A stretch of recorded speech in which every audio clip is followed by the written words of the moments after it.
الذين استجابوا لله والرسول من بعد ما أصابهم القرح للذين أحسنوا منهم واتقوا أجر عظيم۔ جن لوگوں نے زخم کھانے کے بعد بھی اللہ اور رسول کی پکار پر لبیک کہا، ان میں جو اشخاص نیکوکار اور پرہیزگار ہیں ان کے لیے بڑا اجر ہے۔ اللہ اور رسول کی پکار پر لبیک کہا۔ جنگ احد سے پلٹ کر جب مشرکین کئی منزل دور چلے گئے تو انہیں ہوش آیا اور انہوں نے آپس میں کہا، یہ ہم نے کیا حرکت کی کہ محمد صلی اللہ علیہ وسلم کی طاقت کو توڑ دینے کا جو بیش قیمت موقع ملا تھا اسے کھو کر چلے آئے۔ چنانچہ ایک جگہ ٹھہر کر انہوں نے آپس میں مشورہ کیا کہ مدینے پر فوراً ہی دوسرا حملہ کر دیا جائے، لیکن پھر ہمت نہ پڑی اور مکہ واپس چلے گئے۔ ادھر نبی صلی اللہ علیہ وسلم کو بھی یہ اندیشہ تھا کہ یہ لوگ کہیں پھر نہ پلٹ آئیں، اس لیے جنگ احد کے دوسرے ہی دن آپ نے مسلمانوں کو جمع کر کے فرمایا کہ کفار کے تعاقب میں چلنا چاہیے۔ یہ اگرچہ نہایت نازک موقع تھا، مگر پھر بھی جو سچے مومن تھے وہ جان نثار کرنے کے لیے آمادہ ہو گئے اور نبی صلی اللہ علیہ وسلم کے ساتھ حمراء الاسد تک گئے جو مدینے سے 8 میل کے فاصلے پر واقع ہے۔ اس آیت کا اشارہ انہی فداکاروں کی طرف ہے۔ الذين قال لهم الناس إن الناس قد جمعوا لكم فاخشوهم فزادهم إيمانا وقالوا حسبنا الله ونعم الوكيل۔ اور وہ جن سے لوگوں نے کہا کہ تمہارے خلاف بڑی فوجیں جمع ہوئی ہیں ان سے ڈرو، تو یہ سن کر ان کا ایمان اور بڑھ گیا اور انہوں نے جواب دیا کہ ہمارے لیے اللہ کافی ہے اور وہی بہترین کارساز ہے۔ اور وہ جن سے لوگوں نے کہا تمہارے خلاف بڑی فوجیں جمع ہوئی ہیں ان سے ڈرو۔ یہ چند آیات جنگ احد کے 1 سال بعد نازل ہوئی تھیں، مگر چونکہ ان کا تعلق احد ہی کے سلسلہ واقعات سے تھا اس لیے ان کو بھی اس خطبے میں شامل کر دیا گیا۔ فانقلبوا بنعمة من الله وفضل لم يمسسهم سوء واتبعوا رضوان الله والله ذو فضل عظيم۔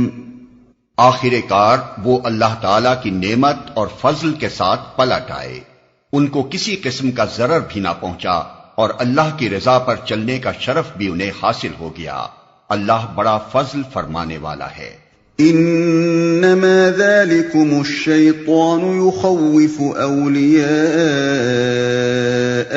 فلا تخافوهم وخافون ان کنتم مؤمنین۔ اب تمہیں معلوم ہو گیا کہ وہ دراصل شیطان تھا جو اپنے دوستوں سے خواہ ڈرا رہا تھا، لہذا آئندہ تم انسانوں سے نہ ڈرنا، مجھ سے ڈرنا اگر تم حقیقت میں صاحب ایمان ہو۔ احد سے پلٹتے ہوئے ابو سفیان مسلمانوں کو چیلنج دے گیا تھا کہ آئندہ سال بدر میں ہمارا تمہارا پھر مقابلہ ہوگا، مگر جب وعدے کا وقت قریب آیا تو اس کی ہمت نے جواب دے دیا، کیونکہ اس سال مکے میں قحط تھا، لہذا اس نے پہلو بچانے کے لیے تدبیر کی کہ خفیہ طور پر ایک شخص کو بھیجا جس نے مدینہ پہنچ کر مسلمانوں میں یہ خبریں مشہور کرنی شروع کی کہ اب کے سال قریش نے بڑی زبردست تیاری کی ہے اور ایسا بھاری لشکر جمع کر رہے ہیں جس کا مقابلہ تمام عرب میں کوئی نہ کر سکے گا۔ اس سے مقصد یہ تھا کہ مسلمان خوفزدہ ہو کر اپنی جگہ رہ جائیں اور مقابلے پر نہ آنے کی ذمہ داری انہی پر رہے۔ ابو سفیان کی اس چال کا یہ اثر ہوا کہ جب آن حضرت صلی اللہ علیہ وسلم نے بدر کی طرف چلنے کے لیے مسلمانوں سے اپیل کی تو اس کا کوئی ہمت افزا جواب نہ ملا۔ آخر کار اللہ کے رسول نے بھرے مجمع میں اعلان کر دیا کہ اگر کوئی نہ جائے گا تو میں اکیلا جاؤں گا۔ اس پر 1500 فداکار آپ کے ساتھ چلنے کے لیے کھڑے ہو گئے اور آپ انہی کو لے کر بدر تشریف لے گئے۔ ادھر سے ابو سفیان 2000 کی جمعیت لے کر چلا، مگر 2 روز کی مسافت تک جا کر اس نے اپنے ساتھیوں سے کہا کہ اس سال لڑنا مناسب نہیں معلوم ہوتا، آئندہ سال آئیں گے۔ چنانچہ وہ اور اس کے ساتھی واپس ہو گئے۔ حضرت صلی اللہ علیہ وسلم 8 روز تک بدر کے مقام پر اس کے انتظار میں مقیم رہے اور اس دوران میں آپ کے ساتھیوں نے ایک تجارتی قافلے سے کاروبار کر کے خوب مالی فائدہ اٹھایا۔ پھر جب یہ خبر معلوم ہو گئی کہ کفار واپس چلے گئے تو آپ مدینہ واپس تشریف لے آئے۔ وَلَا يَحْزُنكَ كالذين يسارعون في الكفر إنهم لن يضروا الله شيئا يريد الله ألا يجعل لهم حظا في الآخرة ولهم عذاب عظيم۔ اے پیغمبر، جو لوگ آج کفر کی راہ میں بڑی دوڑ دھوپ کر رہے ہیں ان کی سرگرمیاں تمہیں آزردہ نہ کریں، یہ اللہ کا کچھ بھی نہ بگاڑ سکیں گے۔ اللہ کا ارادہ یہ ہے کہ ان کے لیے آخرت میں کوئی حصہ نہ رکھے اور بالآخر ان کو سخت سزا ملنے والی ہے۔ ان الذين اشتروا الكفر بالإيمان لن يضروا الله شيئا ولهم عذاب أليم۔ جو لوگ ایمان کو چھوڑ کر کفر کے خریدار بنے ہیں وہ یقیناً اللہ کا کوئی نقصان نہیں کر رہے ہیں، ان کے لیے دردناک عذاب تیار ہے۔ وَلَا يَحْسَبَنَّ الَّذِينَ كَفَرُوا أَنَّمَا نُمْلِي لَهُمْ خَيْرٌ لِأَنفُسِهِمْ إِنَّمَا نُمْلِي لَهُمْ لِيَزْدَادُوا إِثْمًا وَلَهُمْ عَذَابٌ مُهِينٌ۔ یہ ڈھیل جو ہم انہیں دیے جاتے ہیں اس کو یہ کافر اپنے حق میں بہتری نہ سمجھیں، ہم تو انہیں اس لیے ڈھیل دے رہے ہیں کہ یہ خوب بار گناہ سمیٹ لیں، پھر ان کے لیے سخت ذلیل کرنے والی سزا ہے۔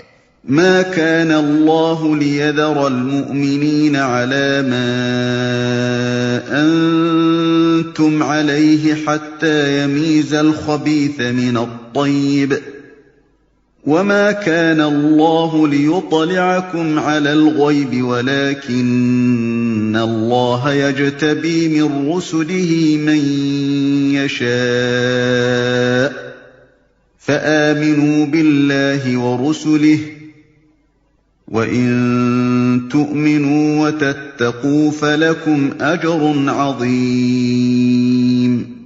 اللہ مومنوں کو اس حالت میں ہرگز نہ رہنے دے گا جس میں تم اس وقت پائے جاتے ہو، وہ پاک لوگوں کو ناپاک لوگوں سے الگ کر کے رہے گا، مگر اللہ کا یہ طریقہ نہیں ہے کہ تم کو غیب پر مطلع کرتے۔ غیب کی باتیں بتانے کے لیے تو وہ اپنے رسولوں میں سے جس کو چاہتا ہے منتخب کر لیتا ہے، لہذا امور غیب کے بارے میں اللہ اور اس کے رسول پر ایمان رکھو۔ اگر تم ایمان اور خدا ترسی کی روش پر چلو گے تو تم کو بڑا اجر ملے گا۔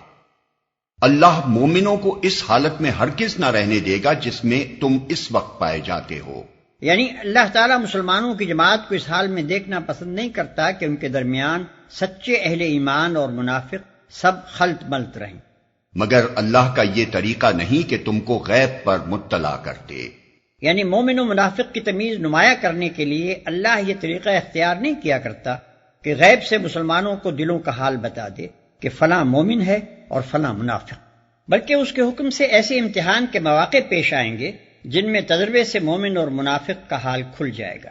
وَلَا يَحْسَبَنَّ الَّذِينَ يَبْخَلُونَ بِمَا آتَاهُمُ اللَّهُ مِنْ فَضْلِهِ هُوَ خَيْرًا لَهُمْ بَلْ هُوَ شَرٌّ لَهُمْ سَيُطَوَّقُونَ مَا بَخِلُوا بِهِ يَوْمَ الْقِيَامَةِ وَلِلَّهِ مِيرَاثُ السَّمَاوَاتِ وَالْأَرْضِ وَاللَّهُ بِمَا تَعْمَلُونَ خَبِيرٌ۔ جن لوگوں کو اللہ نے اپنے فضل سے نوازا ہے اور پھر وہ بخل سے کام لیتے ہیں، وہ اس خیال میں نہ رہیں کہ یہ بخیلی ان کے لیے اچھی ہے، نہیں، یہ ان کے حق میں نہایت بری ہے۔ جو کچھ وہ اپنی کنجوسی سے جمع کر رہے ہیں وہی قیامت کے روز ان کے گلے کا طوق بن جائے گا۔ زمین اور آسمانوں کی میراث اللہ ہی کے لیے ہے اور تم جو کچھ کرتے ہو اللہ اس سے باخبر ہے۔ زمین اور آسمانوں کی میراث اللہ ہی کے لیے ہے، یعنی زمین و آسمان کی جو چیز بھی کوئی مخلوق استعمال کر رہی ہے وہ دراصل اللہ کی ملک ہے اور اس پر مخلوق کا قبضہ و تصرف عارضی ہے۔ ہر ایک کو اپنے مقبوضات سے بہرحال بے دخل ہونا ہے اور آخر کار سب کچھ اللہ ہی کے پاس رہ جانے والا ہے، لہذا عقل مند ہے وہ جو اس عارضی قبضے کے دوران میں اللہ کے مال کو اللہ کی راہ میں دل کھول کر صرف کرتا ہے، اور سخت بے وقوف ہے وہ جو اسے بچا بچا کر رکھنے کی کوشش کرتا ہے، جو اسے بچا